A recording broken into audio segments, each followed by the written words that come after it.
The train slowed until it came to a complete stop at the small station of Willow Creek, a quiet rural town in Kansas. A light drizzle fell steadily, darkening the wooden platform and cooling the air. The place was calm, almost forgotten, where everyone knew everyone else.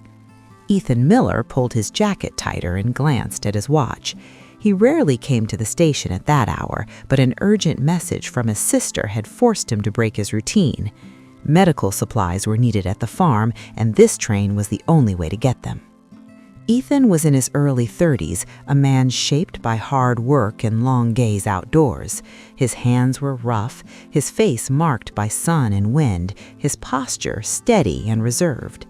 He lived with his sister, Sarah Miller, at Oak Ridge Farm, land their father had left them years earlier. Life there was simple, demanding, and honest. As passengers stepped down from the train, Ethan searched only for the porter carrying the package. That was when he noticed her. She stepped onto the platform carefully, gripping a small brown suitcase as if it were the only solid thing left. She wore a modest coat and a light dress, clearly wrinkled from travel. Strands of chestnut hair slipped loose from her pinned style, and her eyes moved quickly, confused and anxious. She stopped near the station sign and whispered that this could not be the right place. Ethan heard her approach the station clerk and ask if this was Westbrook Crossing. The man shook his head gently and explained that Westbrook was hours away and that the next train would not come until the following day.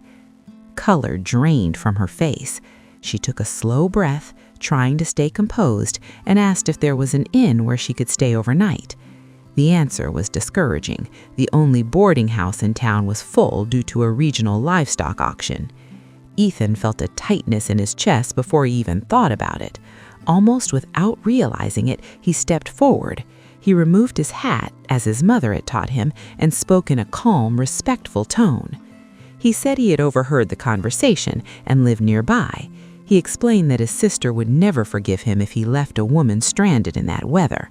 He offered a simple room at the farm until the next train arrived. The young woman hesitated. She looked around the empty platform, weighing her limited options. Finally, she extended her hand and introduced herself as Clara Bennett. The handshake was brief, but it unsettled Ethan more than he expected. There was something about her that felt out of place in Willow Creek, a mix of fragility and quiet strength that lingered in the air. As they walked toward his truck, Clara explained that she was traveling from Chicago. She admitted she had never been to the countryside before and that everything felt too quiet, too wide. Ethan replied that rural places had a way of teaching people to listen to what truly mattered. The road to Oak Ridge Farm passed open fields, old fences, and a narrow creek swollen by rain. Clara watched everything in silence, as if memorizing the landscape. When the farmhouse came into view, solid and weathered, she seemed surprised. Sarah was waiting on the porch, concern written on her face. The moment she saw Clara, her expression softened. She understood without many words. Without knowing it, Clara had just stepped into a place that would change her life forever. Sarah welcomed Clara with a warm smile and an embrace that eased her tension immediately. She had a steady presence, the kind that made people feel safe without saying much. She led Clara into the kitchen, poured her a cup of hot coffee, and told her to make herself comfortable. Rain tapped against the windows as the smell of fresh bread filled the room. Clara removed her damp coat and let out a tired breath.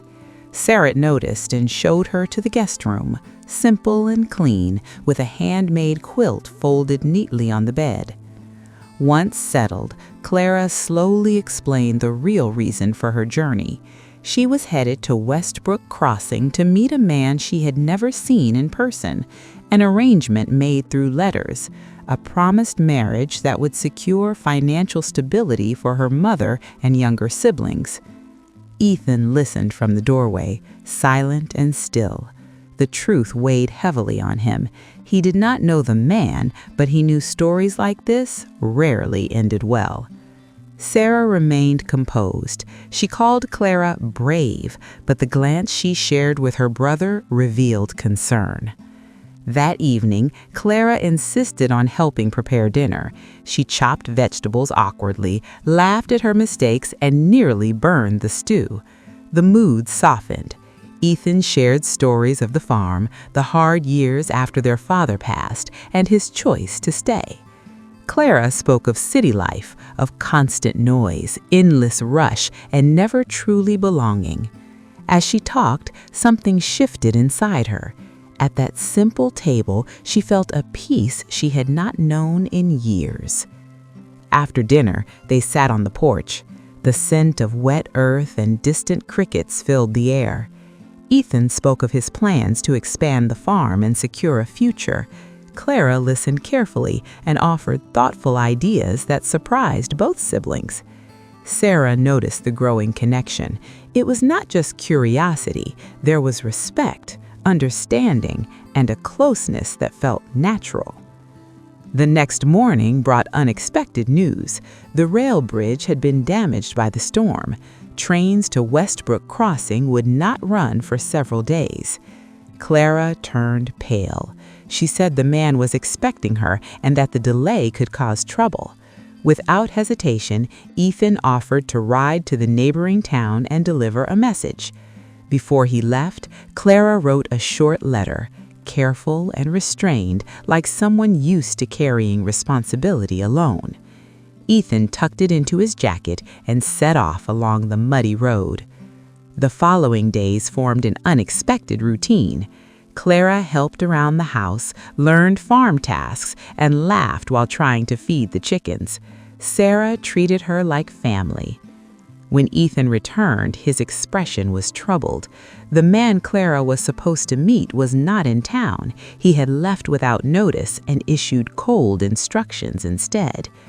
Clara listened without speaking, and something inside her quietly began to crack. Silence filled the kitchen after Ethan spoke. Clara stared into her cup, her hands trembling slightly. The man's absence, combined with the cold instructions he left behind, made the arrangement feel harsher than ever. That night, Clara barely slept. Her thoughts circled her mother and siblings and the weight she carried alone. She knew she could not walk away. The promised money felt like her family's only escape. Ethan lay awake as well. The idea of watching her leave for a loveless marriage tore at him. He told himself he had no right to interfere, but his heart refused to agree. The days that followed were heavy with unspoken distance. Clara grew quieter, more withdrawn. Ethan buried himself in work from dawn until dusk. Sarah saw it all and gave them space. When word came that the bridge was repaired, relief and dread arrived together. The train would run again the next morning. Clara packed her suitcase in silence, folding each piece of clothing with careful precision. That final evening on the porch, Ethan found the courage to speak. He said she did not seem happy. He said there were other paths, other ways to build a life. Clara took a deep breath. She answered that happiness is not always a choice. Sometimes it is a luxury. She said she had to keep her word, even if it broke her heart. Ethan nodded, accepting her decision. Inside, everything collapsed. The next morning, they rode together to the station. The sky was clear, sharply different from the heaviness between them. On the platform stood an older man, well-dressed and impatient, arguing with the station clerk. Clara knew who he was before anyone spoke. His rigid posture and calculating gaze confirmed her fears. Ethan helped her down from the truck. He handed her suitcase, then pressed a small carved wooden figure into her palm. He told her that if she ever needed him, she only had to send word. The train whistle cut through the air. The man called for Clara, clearly annoyed. She hesitated, meeting Ethan's eyes, torn between fear and longing. Without another word, she boarded the train. It pulled away, carrying with it everything that might have been. Ethan stood still until the last car disappeared, and he knew this story was not over yet. Clara arrived in Westbrook Crossing as evening settled in. The hotel where she stayed was large, polished, and strangely cold. During dinner, the man she was meant to marry spoke only of expectations, schedules, and rules. He asked nothing about her dreams. He showed no interest in who she truly was. That night, alone in her room, Clara held the small wooden carving tightly in her hand. For the first time, she allowed herself to cry freely, not from fear, but from the certainty that she had chosen the wrong path. The next morning, there was a knock at the door. When Clara opened it, she froze. Sarah stood there, breathless and determined. Sarah spoke without hesitation. The promised money had never been sent. Ethan had checked with the bank. The man was deeply in debt and known for broken promises. The truth shattered everything. Clara realized that she had been ready to give up her entire life for a lie. Then Sarah revealed the rest. Ethan had sold a portion of the farm, not as charity, but as a partnership offer, a fair agreement built on trust and respect. Clara understood in that moment that she did not need to sacrifice herself anymore. There was another choice, one that honored her strength instead of erasing it. She left a letter explaining her decision and departed before sunrise. Her heart raced between fear and hope. When the train stopped in Willow Creek, Ethan was waiting, standing still, hat in his hands, unsure if she would come. When he saw her, words failed him. Clara stepped forward and said she had chosen to stay, not out of duty, but out of belief. Ethan answered with quiet emotion. He promised her time, freedom, and respect. Nothing would be forced. Months passed. The farm grew stronger. Clara's family was supported, and affection slowly became love.